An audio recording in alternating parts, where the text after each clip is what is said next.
ఇచ్చారు.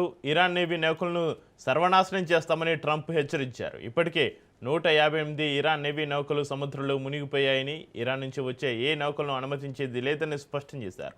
మిడిల్ ఈస్ట్లో 15 అమెరికా యుద్ధ నౌకలు మోహరించాయని, తమ పోర్టులను దిగ్బంధిస్తే తీవ్ర పరిణామాలు ఉంటాయంటూ వార్నింగ్ ఇచ్చారు. హర్ముజ్ దిగ్బంధనంతో చమురు ధరలు తీవ్రంగా పెరుగుతున్నాయి.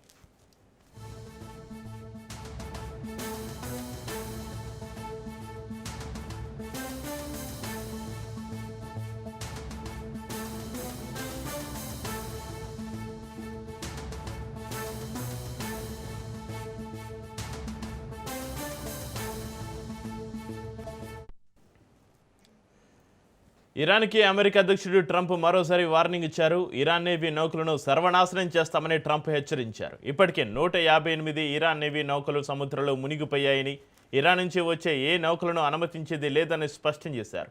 మిడిల్ ఈస్ట్లో 15 అమెరికా యుద్ధ నౌకలు మోహరించాయని, తమ పోర్టులను దిగ్బంధిస్తే తీవ్ర పరిణామాలు ఉంటాయంటూ వార్నింగ్ ఇచ్చారు. హర్ముజ్ దిగ్బంధనంతో చమురు ధరలు తీవ్రంగా పెరుగుతున్నాయి.